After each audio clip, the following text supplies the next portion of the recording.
Bom, como já foi dito anteriormente, o capacitor tem como função principal armazenar carga elétrica, energia elétrica. Como então que a gente carrega um capacitor? Imagine então aqui essa situação, a gente tem uma bateria, no terminal positivo dessa bateria então é conectada uma chave e a chave é conectada a uma placa que a gente está chamando aqui de placa A de um capacitor plano. O outro terminal da bateria é ligado diretamente a outra placa B do capacitor. Entre as duas placas do capacitor pode haver vácuo ou pode haver um dielétrico, um isolante. O que vai acontecer é que no momento em que essa chave for fechada, vai haver um fluxo de elétrons dessa placa do capacitor para esse terminal da bateria e desse terminal da bateria para essa placa do capacitor. Esse fluxo acontece porque ao ser colocado no circuito, tanto essa placa do capacitor como essa outra placa do capacitor, ambas estão neutras, sem carga alguma em excesso, e portanto ambas estão em um potencial zero. Como essa placa está num potencial zero e essa outra extremidade do terminal do capacitor está num potencial positivo, então quer dizer que aqui tem um potencial mais alto do que o dessa placa. Elétrons então fluem para esse potencial mais alto. Mesma coisa, o oposto acontece aqui. Aqui está no terminal zero e aqui está no terminal negativo. Então, o terminal da bateria está num potencial mais baixo que a placa, então elétrons fluem para a placa. Como consequência desse fluxo de cargas de elétrons, né, a gente vê que essa placa vai ficando positiva porque ela vai perdendo elétrons, essa placa vai ficando negativa porque ela vai ganhando elétrons. Fato é que cada novo elétron que sai daqui aumenta o potencial dessa placa. E cada novo elétron que chega aqui diminui o potencial dessa placa. Observe que inicialmente a placa lilás, a placa rosa aqui, estava num potencial mais baixo que o polo positivo da bateria. Só que a cada nova carga negativa que sai daqui, cada carga positiva que chega aqui, esse potencial aumenta. O oposto está acontecendo aqui. Com o passar do tempo, essa placa vai estar no potencial igual ao potencial positivo da bateria e essa placa vai estar no potencial igual ao potencial negativo da bateria. Quando o potencial dessa placa for igual ao potencial desse terminal, nenhuma carga mais flui nesse ramo. Quando o potencial dessa placa for igual ao potencial desse terminal, nenhuma carga mais fluirá nesse ramo. Isso acontece simultaneamente. Esta placa e esta placa, elas vão igualar com o potencial da bateria ao mesmo tempo. Então, no fim, quando o capacitor está carregado, ele tem uma carga acumulada. Essa placa aqui tem uma carga mais Q acumulada. Essa placa aqui tem uma carga igual, de sinal contrário, menos Q.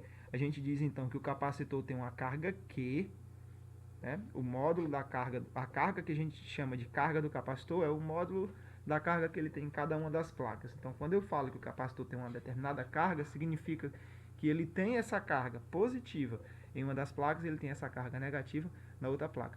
E a DDP entre as placas do capacitor, essa DDP é exatamente a mesma DDP nos terminais da bateria.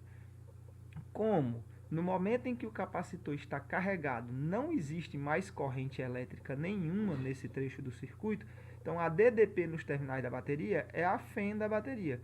Logo, a DDP no capacitor, neste caso aqui, é a própria FEM da bateria. Então o capacitor tem uma carga acumulada e por causa dessa carga acumulada entre as suas duas placas surge uma DDP. Estando carregado o capacitor, você pode então tirá-lo do circuito e utilizá-lo para despejar essa carga em algum elemento do circuito que seja do seu interesse, como por exemplo, fazer piscar essa lâmpada. Observe que a gente tem aqui um trecho do circuito e uma lâmpada. Lembre-se que nesse tipo de lâmpada aqui, especificamente, esse tipo de lâmpada, a gente tem aqui, isso passa e continua. Então, há um caminho que liga este terminal a este terminal aqui. Tem um caminho fechado. Então, ao inserir o capacitor que está carregado agora, ele tem uma carga mais Q aqui, ele tem uma carga menos Q aqui, ele tem uma DDP U, que nesse caso aqui é epsilon, igual a bateria que o carregou. Então, ao fazer isso, nós estamos ligando essa lâmpada em uma DDP epsilon. E nós estamos fornecendo para essas cargas que antes não podiam fluir, porque estavam presas aqui nas placas do capacitor, nós estamos fornecendo para elas agora um caminho onde elas podem seguir de uma placa a outra. Essas cargas positivas aqui podem então constituir uma corrente. Essa corrente vai fluir através da lâmpada e vai descarregar essa placa do capacitor. Então, carga positiva vai fluir nesse sentido até descarregar essa placa. Isso acontece de uma forma bastante rápida. O capacitor ele descarrega relativamente muito rápido.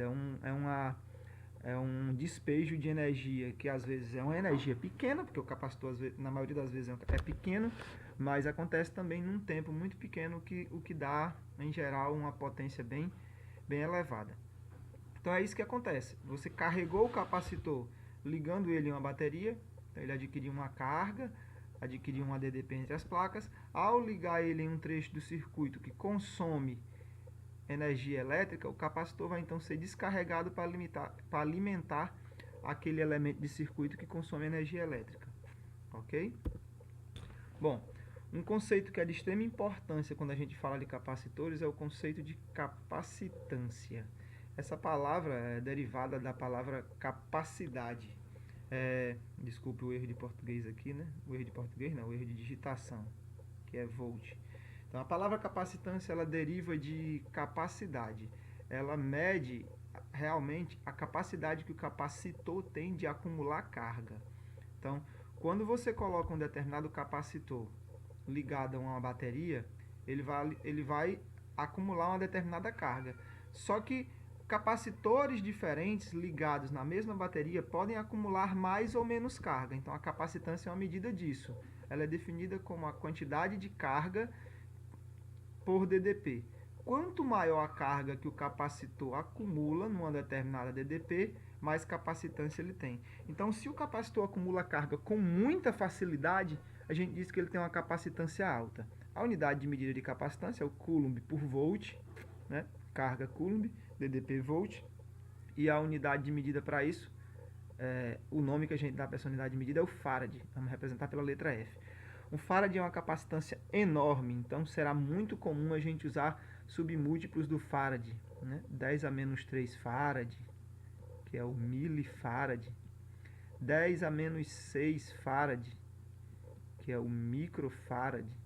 10 a menos 9 farad, nanofarad. E até, às vezes, 10 a menos 12 farad, que é o picofarad. Quando você adquirir um capacitor em uma loja de eletrônicos, além da capacitância que vem explicitada, nesse caso aqui, por exemplo, 21.000 microfarads, vem ainda uma tensão. Essa tensão, ela representa a tensão de ruptura do dielétrico. Lembre que o capacitor ele é constituído de duas placas e ou vácuo ou um dielétrico. Em geral, na prática, é um dielétrico mesmo, um isolante entre essas placas. Mas lembre também lá de eletrostática, que mesmo um bom isolante, se ele for submetido a uma DDP muito grande, ele pode se tornar condutor, pode passar uma corrente por dentro dele. Então, essa DDP que aparece aqui, na nominal aqui do capacitor, é a DDP que danificaria seu capacitor. Se ele for submetido a uma DDP maior que essa, corre o risco de o isolante que separa as placas desse capacitor perder a rigidez dielétrica dele e se tornar um condutor, ok?